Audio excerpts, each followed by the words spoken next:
Assalamualaikum, perkenalkan nama saya Iqram Salsabila. Di sini saya akan mempraktikum tentang pertumbuhan pada kecambah, yaitu mula-mula kita membutuhkan kertas karton, yang kedua membutuhkan biji kacang hijau 6 biji aja, terus air minum, terus ada lagi botol aqua. Terus di sini ada buku laporan, nanti semua kecambah atau biji kacang hijau kita catat di sini. Mula-mula tuangkan air pada botol aqua.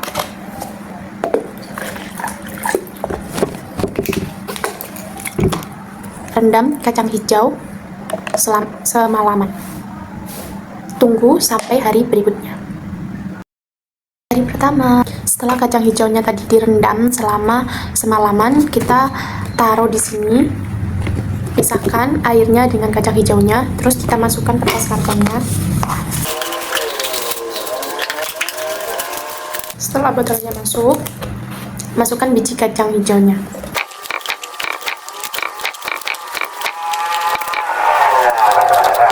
Setelah itu kita kasih label.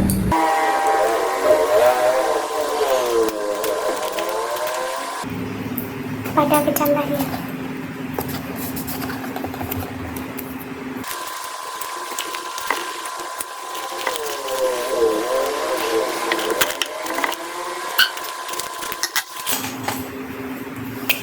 Kita beri tulisan yaitu biji pertama, kedua, 4 sampai ke 6. Biji pertama, kedua, sampai ke 6. Oke, setelah itu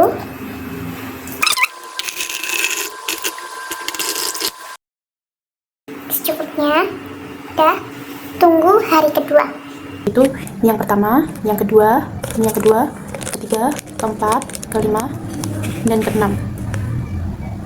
Yang dibutuhkan adalah benang, penggaris, ballpoint, dan kertas untuk pengamatan. Mari kita lakukan pengamatan.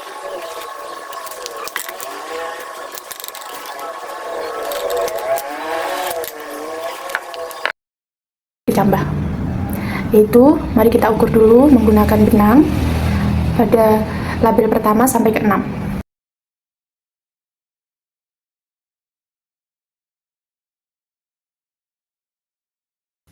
Ini label pertama sampai ke 6. Mari kita akan melakukan pengamatan.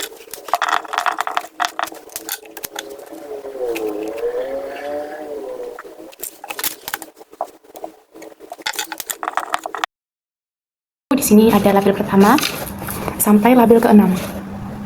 Ini. Terus kita akan mengukur akarnya dan batangnya juga.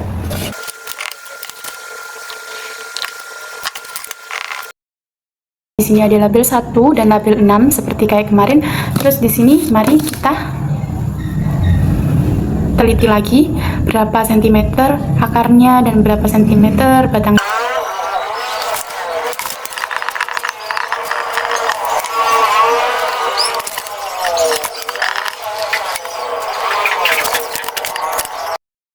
Pengamatan pada hari ke-7, yaitu dimana pertumbuhan kecambah sudah mulai terlihat sangat jelas. Contohnya ini pada label ke-1, ini pada label ke-6, ini pada label ke-5, ke-4, ke-3, ini kedua, 1. Mari kita ukur akar dan batangnya pada label pertama sampai label ke-6.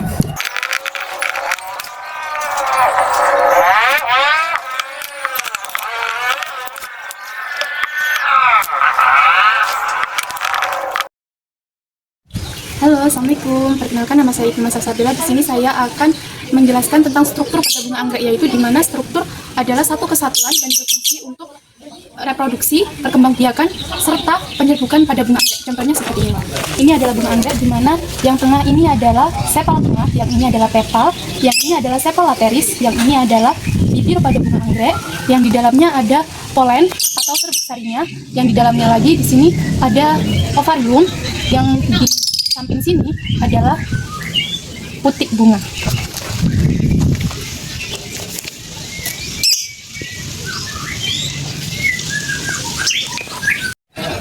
tingkatnya, bunga anggrek ini sangat unik dan memiliki bagian reproduksi yang menyatu dan bentuk bunga yang simetris. Ini adalah struktur pada bunga anggrek, yaitu yang di sini adalah petal. Dua ini adalah petal, yaitu mahkota bunga anggrek atau kelopak bagian dalam yang biasanya berwarna lebih indah dan mencolok. Fungsinya untuk menarik serangga saat penyerbukan. Yang atasnya ini adalah sepal tengah, satu kelompok luar yang berada di bagian atas bunga anggrek, berfungsi untuk melindungi bagian bunga dan membantu bentuk tampilan bunga. Terus, kalau yang kedua sini, ini sama sini, yaitu adalah dua kelompok luar bunga anggrek yang bernama sepal lateris yang berada di sisi kiri dan kanan yang berfungsi untuk melindungi bunga saat masih kuncup dan membantu bentuk bunga saat mekar. Terus, kalau yang ini ovarium, bagian bawah putik, bagian yang berisi bakal biji setelah pembuahan akan berkembang menjadi buah dan biji. Kalau di bawah ovarium itu namanya adalah putik, alat kelamin betina yang pada buah anggrek yang menerima serbuk sari saat penyerbukan dan menjadi tempat terjadinya pembuahan. Terus yang samping sini itu namanya adalah polen, serbuk sari. Serbuk sari yang berisi sel kelamin jantan berperan dalam proses penyerbukan saat membuahi putiknya. Di sini saya akan menjelaskan tentang tumbuhan dengan cara akar rimpang, yaitu di sini ada kunir, di sini ada jahe. Kita akan membuktikan kalau ini buyuran kunyit dan jahe. Kenapa akar rimpang? Karena dia menjalar ke bawah, jadi disebut dengan akar rimpang. Ini adalah kunir.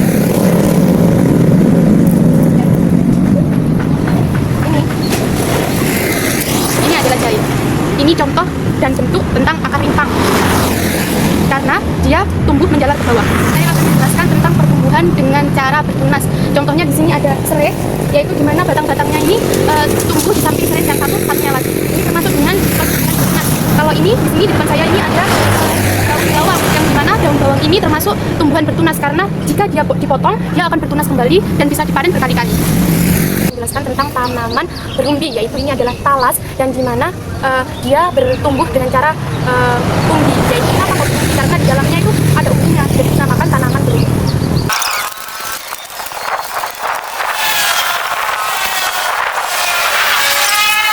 Jadi kenapa kok dinamakan tanaman berumbi? Karena ya ini ada umbinya. Ini adalah talas. Ini adalah tanaman berumbi. Itu dimana dengan cara bertunas. Tumbuhan memiliki hormon alami seperti ausin yang aktif memiliki pertumbuhan, menyebabkan pertumbuhan keluar dari fase istirahatnya dan mulai bertunas. Contohnya yaitu adalah serai. Di sini ada beberapa tunas-tunasnya. Nih. Berbagai tunas, banyak tunas. Dan di sini ada tumbuhan yaitu daun bawang. Tunasnya di sini ada 3. Kenapa kok ada tunasnya? Karena kalau ini dipotong, ini akan tumbuh kembali dan bisa dipanen berkali-kali. Sama dengan ini. Jika ini dipotong 1, maka akan tumbuh lagi 1 nantinya. Itu dengan cara akar rimpang, di mana batang tumbuh menjalar ke bawah. Permukaan tanah berfungsi sebagai alat perkembangan biakan vegetatif alami dan menyimpan cadangan makanan. Contohnya yaitu adalah kunyit dan jahe. Di mana tumbuhannya ada di bawah atau akar-akarnya ada di bawah dan tumbuhnya itu mendatar ke permukaan tanahnya. Dengan cara geragih, yaitu di sini ada rumput teki, yaitu metode perkembangan biakan vegetatif alami pada tumbuhan di mana batang tumbuh mendatar di atas atau di bawah permukaan tanah. Contohnya ini. Di atas permukaan tanah, itu saya taruh di dalam air, contohnya. Ini adalah geragih. Nih.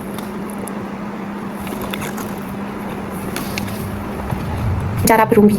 Utamanya sebagai mekanisme pertahanan diri, menyimpan energi, dan metode reproduksi vegetatif alami di dalam ini cara pertumbuhan pada umbi, yaitu di sini ada bawang merah, terus di sini ada talas, yaitu di mana di bawahnya ada umbi yang bisa dimakan.